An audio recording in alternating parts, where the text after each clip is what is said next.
Wait, wait, wait, wait. The Bears are in the playoffs, but more after these messages. Chicago. Chicago. Chicago. Chicago. Dear foreigner, welcome to my city. See the bright light, skyscrapers looking pretty. Perfect skyline, postcard from a city, and we still on the rise, making structure, keeping busy. Always bear down under blue in the windy. Can't forget the Bulls, red and black, run the city. Chicago, fire in the sky, WNB. The Iceman, Mr. 4000. We know today we took a loss to the Detroit Lions, but it's all right. Ben Johnson had this to say.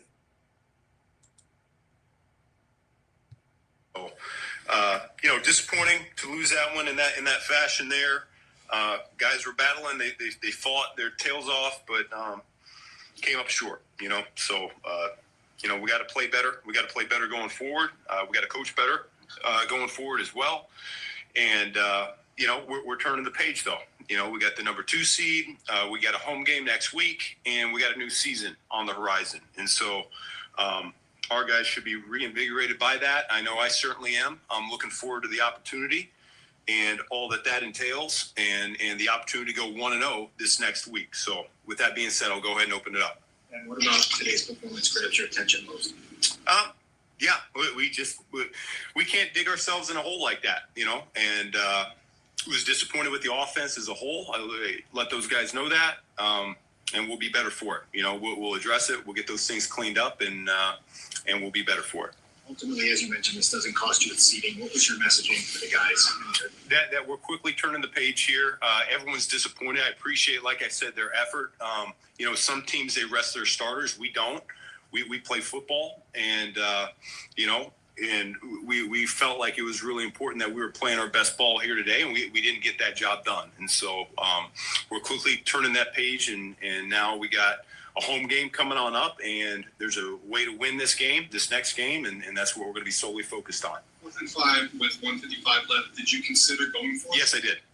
Why did you punt? Because we had 3 timeouts, and we felt like we were going to get the ball back. And you guys had two games against Green Bay that were just as tight as you could possibly have. How did you feel about the way that series went this season? The 2 games against, good opponent, and I think we're fairly evenly matched. Got a lot of respect for how well they're coached. I have a lot of respect for the talent level that they have in that building, and I'd expect it to be another exciting game.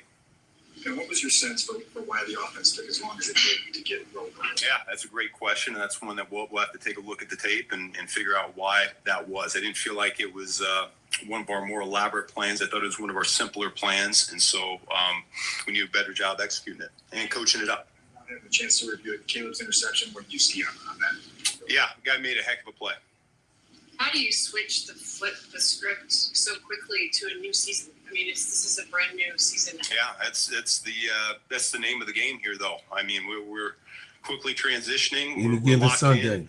The stakes are a lot higher here going forward. We can't afford to have one of our 3 phases play like we did today. And so we're going to have to pick it up.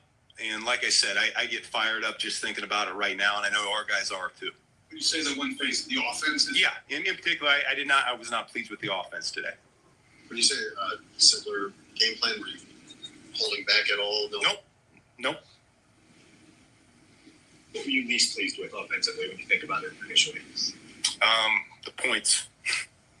Only scored 16. How much time, Ben, do you even spend correcting this game because you have such a turnaround? Yeah, well, we don't know when we're playing yet, but it's a normal game week, and we always have plenty of time to make our corrections.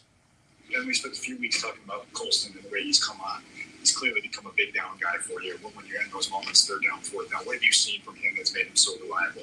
Yeah, he knows what to do. He's got outstanding hands. He works his tail off. He's usually the first one on the practice field. He's usually the last one to leave. And so there's just been immense trust level, and his route tree is grown accordingly. DeAndre Swift's season was one of the big success stories for you guys this year. How rewarding was that for you as a coach to kind of make that work and get him back into this mode? Yeah, no, he had a great year for us, and we're going to need more from him here going forward. So I'm not surprised whatsoever. It's kind of, I think I've been championing that cause every step of the way. I felt from the outside a need to, or a desire to bring more into the running back room, and I felt like our guys were pretty darn strong. Both him and Manungai have turned into a pretty formidable unit there. So he's playing like he's capable of playing, and I think he can take it up even another notch, and we're going to challenge him to do so here going forward. Defensively, was Sweat fully available and full go at the end of the game, or was he? Yeah. Our guys were good to go. Yep. With as fast of a start as you guys got off to in San Francisco, can you pinpoint just kind of what was holding you back in the first half? Nope. We'll take a look at the tape. Then with that 4th and 5, what's the process there? Obviously, it's very quick of making that decision and coming down on one side or the other. Yeah, those are things we talk about, and especially coming off a 2-minute warning like that, we got plenty of time to make those decisions. Did you have any method of monitoring what's going on with the Eagles Commanders game? No. You don't care? Nope. You talked about trying to avoid 2 losses going into the postseason. What do you do this week to flip the script and to get back on track here? Yeah, I let them know that it's a new season, so we're starting fresh right now, and if we want to make the most out of this new season, we need to go on a 4-game winning streak, which we've done twice already this year. Wow. That's all we had to say. That's it. That's all that Ben Johnson had to say. We've done it before, and we can do it again any given Sunday. We've done it already twice. So going into this playoff season, we're going to talk about Caleb Williams after these messages. Let me tell you about the simplest way to get you in some WNBA and NBA action. Find your player, pick higher or lower, and win some extra cash. Pick between 2 to 5 players to fill out your pick'em entry. Get every pick right and win some much-needed cash.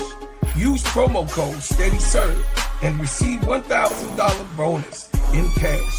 Now that it's football season, follow STEADYSERV and ENT as I share my picks. Pick players, choose the amount, win money, make picks, win cash. Thanks, Underdog Fantasy, for your partnership with us, and thank you for using the promo code STEADYSERV on Underdog Fantasy.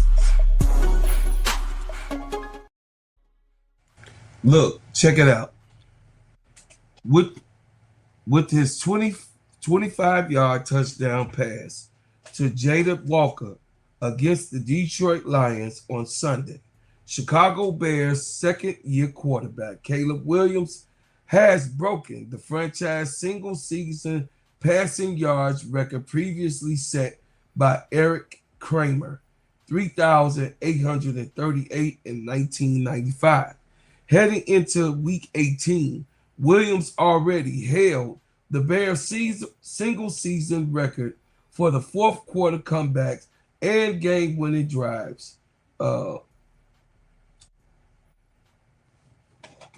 Before Sunday, he ranked third in franchise history with 3,730 passing yards in 16 games, narrowly trailing Kramer and Jay Cutler in 2014 season.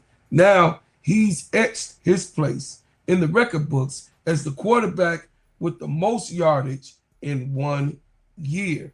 The Bears' 2025 season has been a year of breaking out.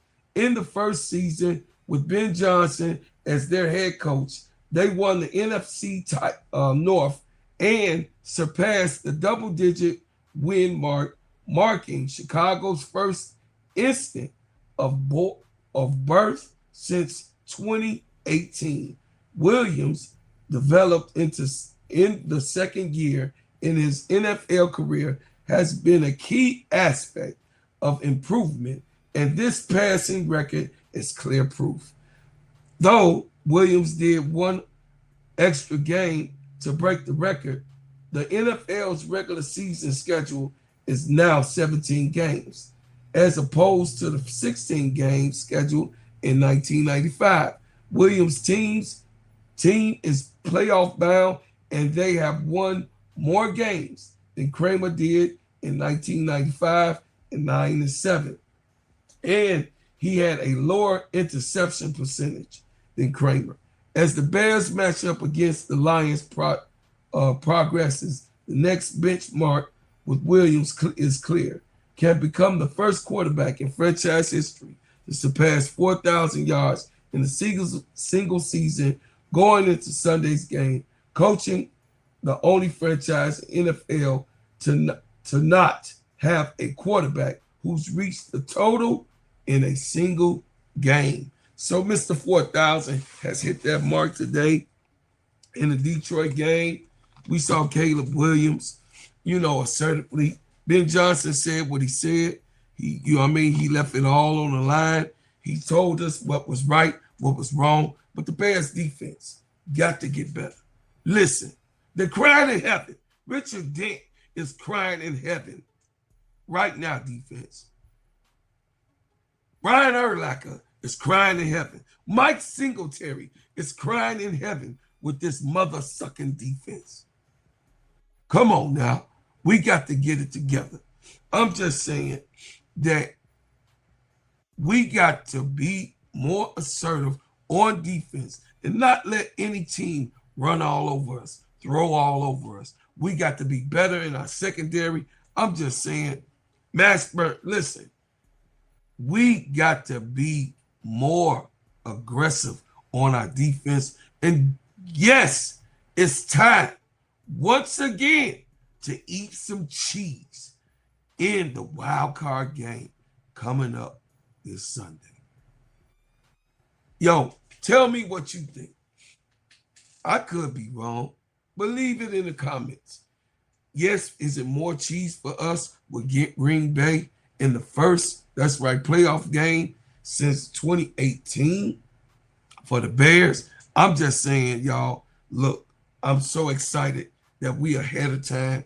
And yes, keep the main thing, because this is an extension, a Simply Ball Dropping podcast with my main man, KEYSHA. What's up, KEYSHA? And yes, I am the Gingerbread Man, and this is STEADYSERV Sports, ENT. Turn on your notifications every time I drop a hot banger. And yes, share, like, and subscribe to this channel. Be a member. Be a part of what I'm doing. Help me grow my channel. Yes, and then, of course, I'm going to tell you, I thank you for what you've done. I thank you for what you do. And I thank you for what you will do. And yes, y'all, as always, I leave as I came with another bang.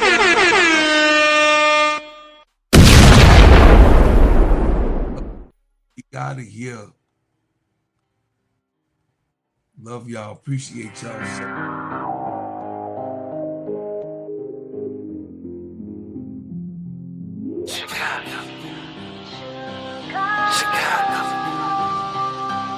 Chicago.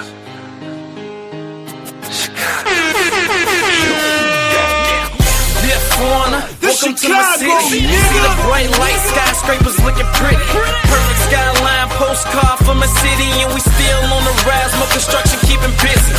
Always bear down under blue and the windy. Can't forget the Bulls, red and black, run the